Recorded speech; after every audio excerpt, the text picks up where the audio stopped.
پھر برکتیں ہیں کیسی، جدو سمجھ آن لگے نا تو پھر 8 سال کے بچے کو بھی سمجھ آ جاتی ہے۔ حضرت زید بن حارثہ رضی اللہ تعالیٰ عنہ صحابہ کی جماعت میں یہ وہ واحد صحابی رسول ہیں کہ جن کا قرآن مجید کے اندر نام ہے زید۔ حضرت زید بن حارثہ یہ وہ واحد صحابی رسول ہیں کہ جن کا قرآن مجید کے اندر نام درج ہے زید۔ اور اتنی بڑی آپ کو مقامات یہ کس طرح ملے، آپ نے آقا و مولا کے ساتھ وفا کس طرح کی؟ 8 سال کی عمر ہے، آپ فرماتے ہیں کہ میں اپنی والدہ کے ساتھ اپنے ننھیال کی طرف سفر کر رہا تھا تو ہمارا ایک قافلہ تھا۔ کیا ہوا کہ عرب کے صراع سے ہمارا گزر ہوا تو کچھ ڈاکو اس وقت دے لٹیرے آئے اور انہوں نے پورا قافلہ جو ہے وہ لوٹ لیا۔ جاتے جاتے کہتے ہیں میرے اوپر نگاہ پڑی، 8 سال عمر ہے اور بڑے خوبصورت تھے آپ، تو کہندے نے چونکہ غلامی کا دور تھا، کہتے ہیں جب ان ڈاکوں کی میرے اوپر نگاہ پڑی تو سامان تو لوٹا اور انہوں نے ظلم یہ ڈھایا کہ وہ مجھے بھی اغوا کر کے ساتھ لے گئے، سامان بھی لے گئے۔ حضرت زید بن حارثہ رضی اللہ تعالیٰ عنہ آپ کو بھی وہ اغوا کر کے لے گئے۔ اب توجہ طلب بات ہے، آپ فرمائیں اور عشق جب حضور کے ساتھ ہو تو وہ ہوتا ہے انیوا، اور یہ انیوا عشق کیا ہے کہ 8 سال کا بچہ ہے، جدو گل سمجھ آئے تو 8 سال کے بچے کو سمجھ آ جاتی ہے، نہیں تو 50 60 70 سال عمر ہو جائے نا اس بندے کو بھی بات حضور کے دین کی حلاوت، ایمان کی حلاوت وہ سمجھ نہیں سکتا۔ اب جناب حارثہ پہنچ گیا آقا و مولا کی بارگاہ اقدس میں، عرض کرنے لگا کہ حضور میرا بیٹا زید آپ کی ملک میں ہے، آپ کا غلام ہے، تو بس عرض اتنی ہے کہ جو آپ نے اس کا فدیہ جزیہ لینا ہے وہ آپ ہم سے لے لیں، جتنی دولت آپ نے لینی اس کا آپ ہم سے قیمت لیں، وہ بچہ وہ میرا بیٹا ہے وہ میرے حوالے کر دیں۔ آقا و مولا مسکرائے، صحابہ موجود، حضور نے فرمایا کہ بات یہ ہے کہ اگر تو زید تمہارے ساتھ جانا چاہتا ہے تو پھر میں تم سے پیسے نہیں لوں گا، وہ ایسے چلا جائے میری طرف سے اجازت ہے، لیکن اگر وہ مجھے چھوڑ کر تمہارے ساتھ نہیں جانا چاہتا تو پھر تو پوری دنیا دی بھی دولت مینوں دے دے، میں تیرا پتر تیرے حوالے نہیں کراں گا۔ حارثہ تو خوش ہو گیا، اس کی تو خوشی کی انتہا، اس کے جی واہ جی، عرض کرنے لگا کہ حضور یہ تو سراسر انصاف ہے، بلکہ جملہ اگلا اس نے عرض کیا یا رسول اللہ یہ تو سراسر انصاف بلکہ یہ انصاف سے بھی زیادہ احسان ہے، یہ تو آپ کی کرم نوازی ہے۔ کیوں ہوتے ہی سوچ رہا سی نا کہ پتر میرا پیو نو ویکھے گا، کئی عرصہ گزر گیا، پھر باپ کی محبت جاگے گی، ماں کی ممتا اس کی آنکھوں کے سامنے آئے گی، پھر بچپنا ہوگا، پھر غلامی کا توق آج اتار کے پھینکے گا، اپنے علاقے کی طرف چلا جائے گا۔ حضور صحابہ کی طرف متوجہ ہوئے، حضور نے فرمایا کہ جائیے اور زید کو بلا کے لے کر آئیے۔ اب یہ سننی ہے جی جھلکے مصطفیٰ پھر ہوتا کیا ہے، جو عشق ہوئے نا پھر عشق کا معیار یہی ہے کم سے کم۔ اب وہ زید بن حارثہ جیسے وہ آقا و مولا کی بارگاہ اقدس میں داخل ہونے لگے نا، وہاں سے دور سے چل کے آ رہے، ان کی نگاہ پڑی باپ زید کے چہرے کے اوپر، باپ حارثہ کے چہرے کے اوپر، ایک نگاہ پڑی اپنے چچا کعب کے چہرے کے اوپر، تو جیسے پیو نے دیکھا نا زید نو تو پیو اس طرح گھٹنیاں بل بہ کے نا تھلے تو اس طرح باہیں کھول کے وہ بیٹھ گیا۔ صحابہ کہتے ہیں کہ اب ہم دیکھ رہے، تو کہندے نے اسی وہی سوچا سی کہ پیو کو دیکھے گا اور حضرت زید بن حارثہ اپنے باپ کو اتنے عرصے بعد دیکھیں گے، جدائی فراق کے بعد، اور ملاقات کا کوئی سوچا بھی نہیں تھا، تصور بھی نہیں تھا۔ اب وہ غلامی کی زندگی سے چھٹکارا پائیں گے، بھاگتے ہوئے آئیں گے۔ باپ نے بھی یہی سوچا کہ بس بیٹا میرا روتا ہوا آئے گا، خوشی کے مارے میرے سینے کے ساتھ لپٹے گا، مجھے کہے گا ابا جی مجھے آج واپس لے جائیں، ماں کے پاس لے جائیں، گھر بار اپنے دیش کی طرف، وطن کی طرف، گھر مجھے لوٹا کے لے جائیں۔ لیکن صحابہ کہتے ہیں کہ یہ نظارہ زمین اور آسمان نے بھی دیکھا، ہم نے بھی دیکھا کہ جیسے ہی زید بن حارثہ نے اپنے باپ کی طرف دیکھا تو وہ پوری رفتار کے ساتھ، پوری قوت کے ساتھ بھاگتے ہوئے آئے، آنکھوں سے آنسو کی جھڑیاں جو سی ہیں وہ جاری ہیں، لیکن فرق اتنا تھا کہ جب قریب پہنچے تو باپ کی باہوں، باپ کے سینے کے ساتھ نہیں لپٹے، خدا کی قسم آقا و مولا مالک و مختار کے قدموں کے ساتھ وہ لپٹ گئے۔ پیو بیٹھ کے پریشان، حضور کے قدموں کے ساتھ وہ آ کے لپٹ گئے، اپنے باپ کے سینے کے ساتھ نہیں لگے۔ ایک طرف پیو دا سینہ ہے اور دوسری طرف آقا و مولا کے قدم ہے، تو آقا و مولا حضور علیہ السلام کے پاؤں کے ساتھ وہ لپٹ گئے، سینے دنال لا کے،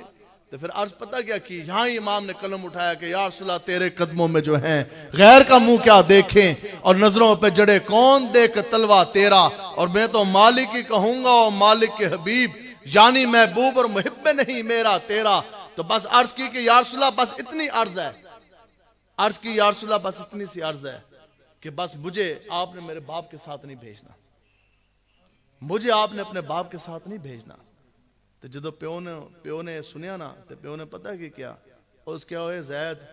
ایک باری میرے حال ویکھتے صحیح۔ تو پھر امام نے قلم اٹھا دیا، پھر وہ کہنے لگیا کہ زید یار میں تیرا پیو ہاں، تیری ماں تیرے انتظار کر لی تے چل تیری بچپن دی زندگی ہے، پوری زندگی غلامی دا توق سجا کے گلے چ رہے گا، اتنے تو غلام بن کے رہے گا، چل چلیے اپنے وطن واپس جائیے، اپنے گھر واپس جائیے۔ تو پھر امام نے قلم اٹھایا، آپ نے پتہ کیا کہا؟ آپ نے کہا کہ کس کا منہ تکیے کس سے کہیے کہاں جائیے، کس کا منہ تکیے کہاں جائیں کس سے کہیں، بس یا رسول اللہ تیرے قدموں میں ہی مٹ جائے تیرا پالا تیرا۔ یا رسول اللہ تسی جے پالے ہے تو بس میری تو آرزو یہی ہے کہ میں آپ کے قدموں میں جون سا ہے وہ مٹ جاؤں۔ تو اب بات سمیٹنے کی طرف میں آ رہا۔ اب زید بن حارثہ کے جو باپ ہے نا حارثہ، اس نے بڑا نا غصہ آیا، اس نے پتہ آگے سے کیا بات کی، اس نے تانا مار دیا۔ اس کیا کہ ٹھیک ہے جے تو جھلا ہو گیا نا تینوں سمجھ کوئی نہیں آ رہی تو بس ٹھیک ہے، اگر تم پوری زندگی غلامی کی زندگی بسر کرنا چاہتے ہو، اس نے کہا تو پوری زندگی اپنے گلے میں غلامی کا توق رکھ کے تم جینا چاہتے ہو، آج تو اپنے پیو دا بھی خیال نہیں، ماں دا بھی خیال نہیں، اسی تینوں لین آستے آئے، چل چلیے وطن واپس۔ تو پوری زندگی تو غلام بن کے رہے گا، غلامی تو اس وقت کی گالی تھی نا، اور بڑی مشکل زندگی تھی غلاموں کی، وہ کون سا ظلم تھا جو غلاموں کے ساتھ ہوتا نہیں تھا۔ تو جدو اس پیو نے تانا ماریا نا تو یہ یاد رکھو کہ آقا و مولا ایسے لچپال ہیں کہ حضور اپنے غلاموں کے بارے میں تانا نہیں سنتے۔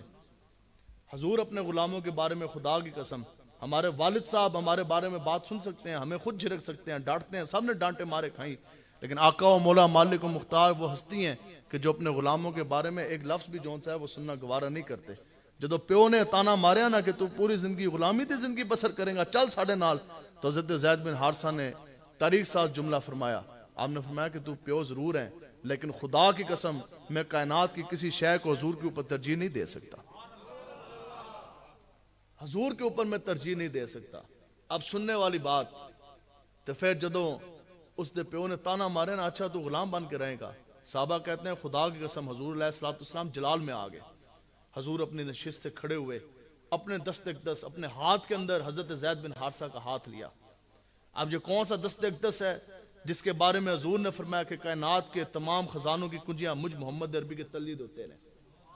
اب یہ وہ کون سی ہستی ہے جو نبیوں کے بھی امام ہیں، نبیوں کے بھی سردار ہیں، جو وجہ تخلیق کائنات ہیں، جو کائنات کے ایک ایک ذرے کے وارث ہیں، جو جنت کے بھی مالک ہیں، جو دنیا کے بھی مالک ہیں، جو سارے رحمتوں کی بھی مالک ہیں، جو وجہ تخلیق کائنات ہیں، نبیوں کے بھی امام ہیں، سردار الانبیاء ہیں، اور ختم نبوت کا تاج آپ کے سر سجا، اتنی بڑی ہستی۔ سنو جی، جدو تانا مارے نا پیو نے، صحابہ فرماتے ہیں پھر ہم نے دیکھا کہ حضور علیہ السلام کھڑے ہوئے، آقا و مولا نے اپنے دست اقدس کے اندر زید بن حارثہ کا ہاتھ لیا، صحابہ کو حکم فرمایا کہ اٹھو اور جاؤ مکہ کی وادی کی طرف، چلو کعبے کی طرف، آج یہ اعلان کر دو کہ پورا اہل مکہ، پورا اہل قریش کو اکٹھا کر دو، کیوں کہ میں محمد عربی سب سے مخاطب ہونا چاہتا، ساروں کے سامنے میں یہ اعلان کرنا چاہتا۔ سنو جی، حضرت زید بن حارثہ 8 سال کی عمر، آقا و مولا کے ساتھ جب وفا کی، حضور نے کیسا نوازا، صحابہ کہتے ہیں خدا کی قسم آقا و مولا جب پورے مجمع کے سامنے گئے،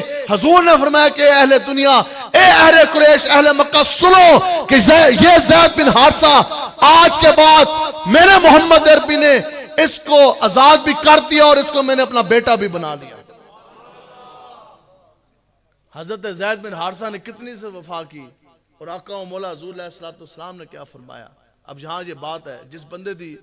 10 مرلے یا کنال دے ہوتے بھی کوٹھی ہے نا، اس کی آپ جتنی مرضی خدمت کریں وہ تو انہوں کدے پتر نہیں بنائے گا۔ اسی طرح قلعہ کہار میں چوا سیدن شاہ اور چکوال یا کہیں بھی کسی کی ایک دکان بھی ہے، کوئی ایک مربع بھی ہے، کوئی تھوڑی جی زرعی زمین بھی ہے، کوئی مال ڈنگر بھی ہے،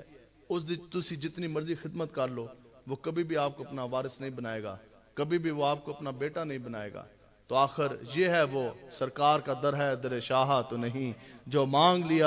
لیا اور بھی کچھ مانگ، اور دے سکتے ہیں کیا کہ کچھ وہ دے نہیں سکتے، کم ظرف نہ بن ہاتھ پھڑا، اب اور بھی کچھ مانگ، اور جھولی ہی میری تنگ تھی کیا مانگتا ان سے، وہ تو کہتے رہے مانگ ذرا اور بھی کچھ مانگ، اور واقعہ جود و کرم ہے شہ بتہا تیرا، نہیں سنتا ہی نہیں مانگنے والا تیرا، اور دھارے چلتے ہیں عطا کے وہ ہیں قطرہ تیرا، اور تارے کھلتے ہیں سخا کے وہ ہیں ذرہ تیرا۔ آپ نے یہ سوچا بھی نہیں تھا حضرت زید بن حارثہ نے، اور پھر کئی عرصے تک حضرت زید بن حارثہ کو حارثہ کا بیٹا نہیں بلکہ زید بن محمد کہا جاتا تھا۔ اور آپ نے پھر اعزاز کیسا پایا؟ حضور علیہ الصلوۃ والسلام کے ساتھ وفا کی، حضور کے ساتھ عشق کیا، ایک دیدار مصطفیٰ کے اوپر، جھلکے مصطفیٰ کے اوپر اپنے ماں باپ اور سب کچھ آپ نے قربان کر دیا، بچپنا قربان کر دیا، تو حضور نے پھر آپ کو کیسا نوازا؟ حضور علیہ الصلوۃ والسلام رب کے محبوب ہیں، حضور علیہ الصلوۃ والسلام رب کے محبوب ہیں، اور کئی صحابہ کو آقا و مولا نے بارگاہ اقدس سے خود اپنی زبان اقدس سے ان کو القابات سے نوازا۔ سنیں جی، حضرت زید بن حارثہ کا جو لقب ہے نا، جس نام سے آپ مشہور ہیں، آپ کا لقب ہے حب النبی، جس کا معنی، جس کا ترجمہ یہ بنتا ہے کہ آپ حضور کی محبت ہیں، آپ حضور کے محبوب ہیں، رب کے محبوب حضور، حضور کے محبوب حضرت زید بن حارثہ۔ تو پھر دسو، جب بندہ حضور دا محبوب بن جاتے، پھر آپ خود اپنے بارے میں فرماتے ہیں، یہ وہ بات ہے جدو تسی دین آستے چلو گے نا، پھر دین کانٹ نہیں لگن دے گا۔ آپ فرماتے ہیں کہ ایک مرتبہ میں ایک سفر پہ جا رہا،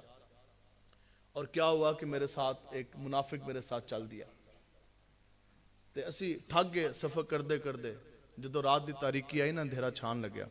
وہ منافق کہنے لگا کہ یہ سامنے کھنڈر ہے، کیوں نہ اس کے اندر آرام کر لیا جائے؟ تو کہتے ہیں کہ میں بھی اندر داخل ہو گیا، اور وہ منافق جو ہے وہ بھی میرے ساتھ داخل ہو گیا، پوری دن کی تھکاوٹ تھی سفر کی، کہتے ہیں میں تو جیسے اندر داخل ہوا لیٹا تو سو گیا، بلا خوف تھے، آپ کو خوف تو تھا کوئی نہیں، کہتے ہیں میں تو سو گیا،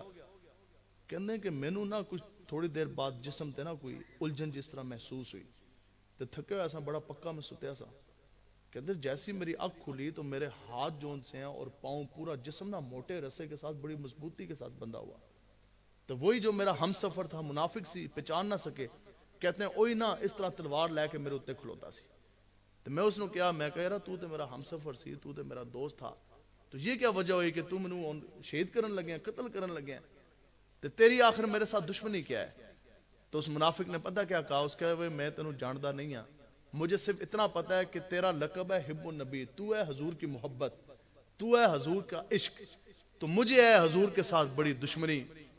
تو میں نے اس دشمنی کی اور عداوت کی، جو بغض مصطفیٰ جو میرے دل کے اندر ہے، اب میں بڑے عرصے سے سوچ رہا تھا کہ میں وہ اپنی دل کی ابڑاس کس طرح نکالوں، حضور سے دشمنی کا صلہ، حضور سے دشمنی کا بدلہ میں کس طرح لوں، تو کہندے نے کہ آج میری تو آڑے دے نگاہ پہ گئی، میں کہا آج بڑا موقع ہے کہ جو حضور کی محبت ہے آج اس کو شہید کر دیا جائے، تو حضور کی دشمنی جو سے ہے وہ میں نبھا لوں گا اور اپنے دل کی ابراس میں نکال دوں گا۔ کہندے نے کہ بس اتنی کہنے کی دیر تھی، کہندے نے میں ایک صدا دیتی، یا رحمان اغثنی، یا اللہ میری مدد فرما،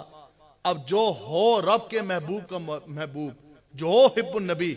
آپ فرماندے نے کہ ابھی اس کی تلوار نیچے آنے کو تھی، کہتے ہیں خدا کی قسم میں نے دیکھا کہ ایک بڑا ہی سونا شاہ سوار گھوڑے کی پشت پر سوار ہو کے آیا، اتنی تیز رفتار، بجلی کی رفتار سے آیا، آتے ساتھ اس نے نیزہ اس منافق کے سینے کے اندر،